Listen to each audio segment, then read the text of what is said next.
Have you ever felt that you are juggling everything in your business? I know I have, and I know so many of us have as entrepreneurs.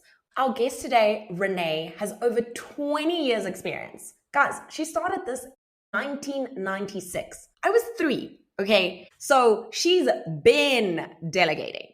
And if delegation is something you are passionate about, curious about, maybe thought, really just need help, this episode, it's for you. Renee, welcome to the Client Code Podcast. Thank you for having me. I am so excited to be here. I am so excited. Like, you don't know how much I've been waiting for this because my delegation game is not great at all. So I'm so glad we have an expert like yourself here to help us all out with it. But before we dive into all the great things of delegation, I go in and I ask everybody the same question. So, Renee, what is your unique client code? So my unique client code, that can almost be a tongue twister, is I truly take a personal interest in the hopes and dreams of our clients. And when we take an actual interest in their hopes and dreams, it gives us a firmer foundation to build upon. So that as we're walking in lockstep with them on this journey, we know the things that are important to them. We know the things that get them up in the morning. We know the things that make them tick. We also know the things that kind of can be roadblocks for them. And so we do what we can to make sure that that is not their story for that day. I love this because when you anchor into someone's why, their mission becomes your mission. So of course you're going to win. Renee, for somebody listening to us who is thinking, okay, I need to delegate. How do I start? What is the first thing that they should do? So one of the first things that they should do is take an assessment of where they're spending their time. When they get a better understanding of how they're spending their time, from the time they wake up in the morning to the time they go to sleep at night, what's happening in between? It's from that list or that assessment that you can determine whether or not your time was best spent doing those things that you were doing. And if those things that you were doing were not adding dollars to your bottom line, that's a real good indicator that that should not be on your list. And that's one of the first things that can be delegated. Now, okay, I made the list. I've checked it twice. I found out these things need to go. What if I think like, oh, but no one can really do stuff as great as I can? I know myself. I have to train someone. They're never going to do it as well as me. Like, how do we get through that? Yeah, so one of the things that we've discovered is there are many, many reasons why people choose not to delegate or refuse to delegate or can't delegate. And what we discovered is that a lot of it is rooted in fear. They fear losing control. They fear they may be perfectionists. They may have trust issues. But trust me when I tell you that all of these things that get revealed as a part of this process didn't just start yesterday. And they are deeper than what's appearing right now on the surface. And so once you get an understanding of where the actual fear is coming from, like what happened way back in the day or whatever it is that caused you to have this lack of trust, this feeling like you have to be in control, this thing that you can't let people into your personal space. Deal with that. Heal from that. And once you allow yourself to do that, it will become easier for you to allow someone else in to your space to care for you. Because actually, when you delegate, it's a form of self-care that you deserve. And so that it's a whole process though. It often doesn't come naturally for lots of people. And so, but we are used to it. We've been doing this a long time. And so we understand trust doesn't come overnight. It's something that has to be earned. And so when you delegate something small, something insignificant or minor that won't really rock the boat too much if something happens, the more your assistant consistently provides you support that is accurate, thorough, responsive, whatever it is, and they do that over and over again repeatedly, they are building trust with you and starting to earn your trust. And the more trust is earned, the more you're willing to delegate some of the more important things that really could move the needle and help you along this journey that you are on. Starting small and building trust. It's like a relationship. I mean, Absolutely. we're not going to go and marry the guy the first day. No one's doing that. Right, exactly.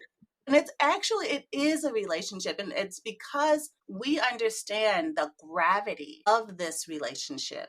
We are very patient and understanding and kind of meet you where you are to help you along the way. Okay, so now let's say we've got some good steps here. First one is, just to recap, you got to write down everything that like is taking up your day. Second, we've got to work on our mindset. That fear that's holding us back from asking for help, we do not need to be doing it all. We can ask for help, removing that fear. Now we've said we're willing, we're going to start trusting someone. What would you say is the most important task kind of entrepreneurs should be delegating, but they don't? It actually depends on your business and your industry and what you're trying to achieve.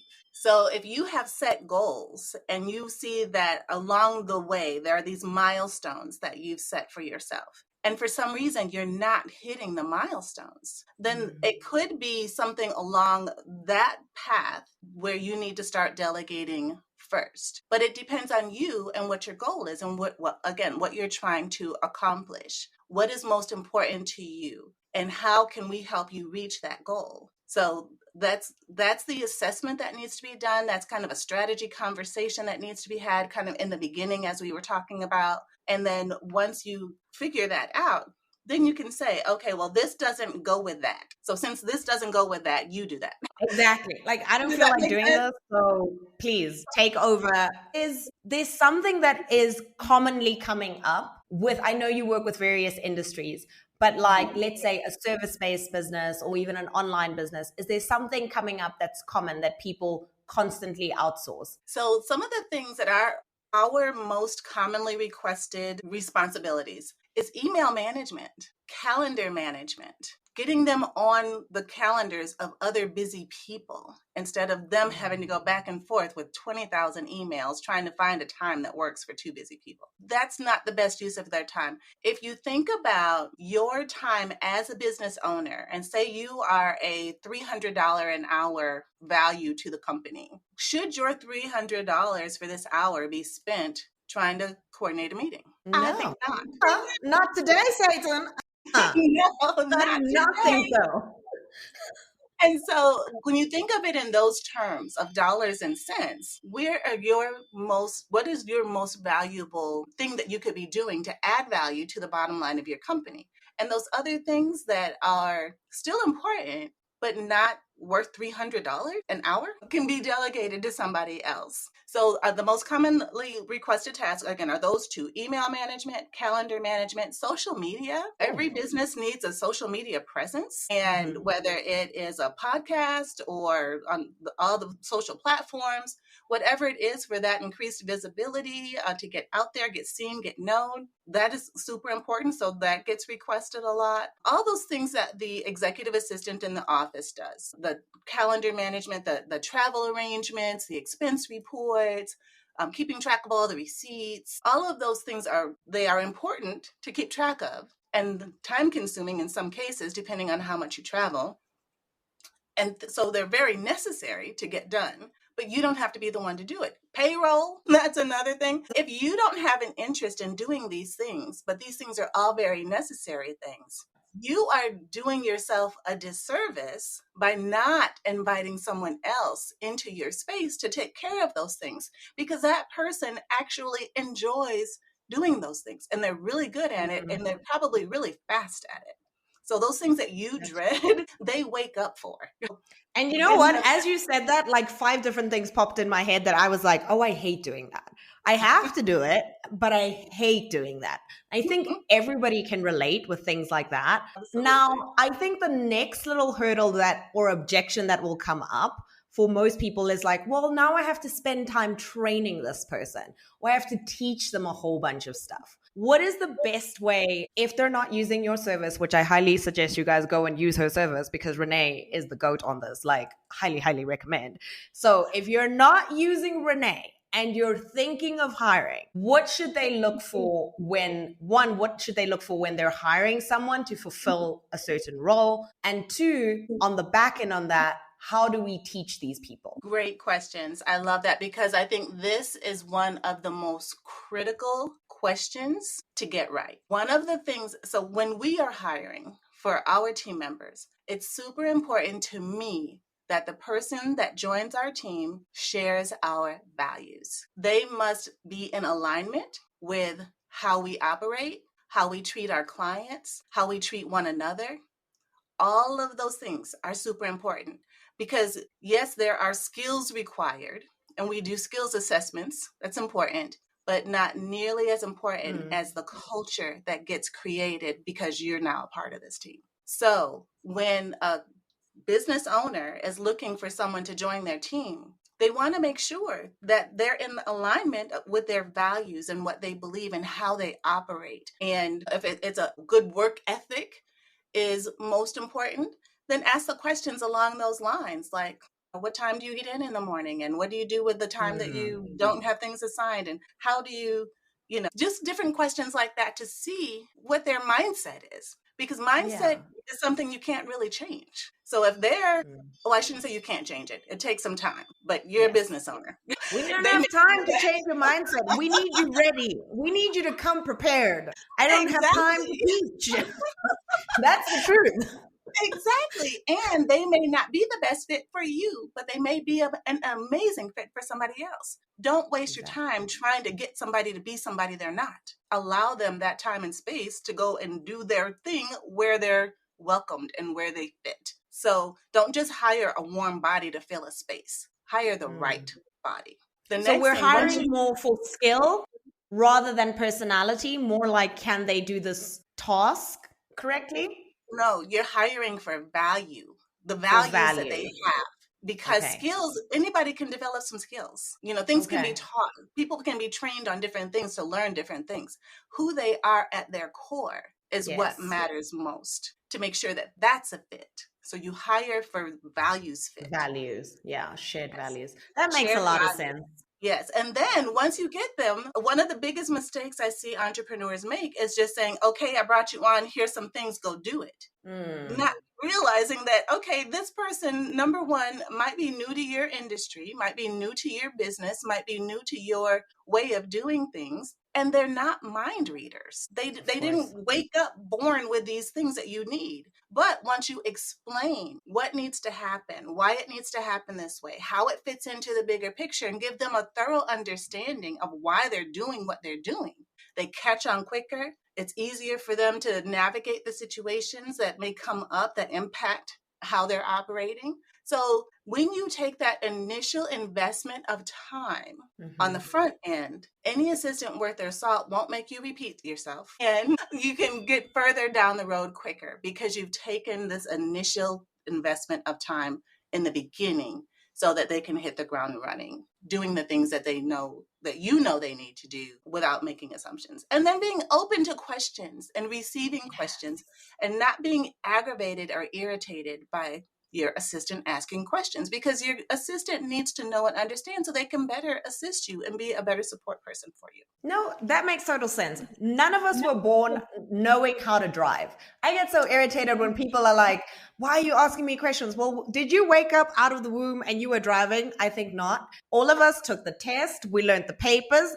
Then we got in the vehicle and then we did the things. It's the same thing as hiring a team member. And just on a very quick note there, for those of you who are like, well, I don't have time to teach. One thing that I do in my team is whenever we come up with a new process, I just shoot a little loom or something and I just record myself doing it. And then I can pass that video on. It may not be the most perfect thing, but like my team member can see it and be like, okay, that's how Carol likes doing things. So don't put that barrier on yourself. I don't have time to sit here and write a whole document. It takes you 2 minutes to record your screen and show someone what it is you're doing or how you want it done. That's right. And if you don't have if you don't have time to train on the front end, how much time is it going to take you to correct something because you didn't take the time on the front end? So, mic drop right here, guys. That is actually so good because we can't get that back. Once a mistake is made, are we going to like waste time trying to fix it? Wild. Okay. Renee, honestly, I have goosebumps. I just love talking to you. Like, I wish you didn't have to go because I know, girl, you have to go. But I wish you didn't have to go because my mind is willing and able. It's got all the questions for you. But before you go and be the boss lady that I know you are, I ask everybody on my podcast this question. It's kind of like my life mantra, if you will. The mantra goes something like this: what you don't change, you choose. So, Renee, I'm asking you, what are you choosing today? Today, I am choosing to be great. At the end of my shows, I say, you were made for something great, so go and be awesome. That's what I'm choosing to do today. Oh gosh, I want to be great. Yes, let's all be great. Let's go be great. I love it. I love it. Well, Renee, thank you so much for being on the Client Code podcast. It has been such a treat. Tell the people where they can go work with you because I want them to run, not walk, guys. This lady is busy and she wants to make sure that you are also busy in your business doing the best. So please go talk to Renee. Where can the people find you? Yes, please go to our website. We're at executivehelpnow.org. We're also on all the social platforms, LinkedIn, Facebook, Instagram, Executive Help Now, to find out more information about what's going on in our business and with our clients and different things like that. Feel free to reach out. There's a contact page on our website. If people have a need for administrative support or social media management, or if they want their own podcast and don't want to do all the work themselves, we have a podcast production company as well. So we're happy to talk to anyone about their needs and how we can best support them, lighten their load, get their message out, all of the things. And if someone is asking, how do I know if I'm ready or what can a VA do for me? All they have to do is send me a message in that contact list and I will send them a little brochure so that they can do that assessment and answer that question for themselves. It's very thought-provoking. I love it. And I know, Renee, one last little thing is I know you have, for people in the US, they can text you something and then they can also slide into your DMs. You want to tell them about that? Yeah. So if they text the letters VANOW to 1-866-943-3591, they'll also get those same freebies about how do I know if I'm ready and what can a virtual assistant do for you. I love it. Okay. Well, guys, that was another episode of the Client Code podcast. My name is Carol Kabale. And as always, it's been a pleasure to be with you. Bye.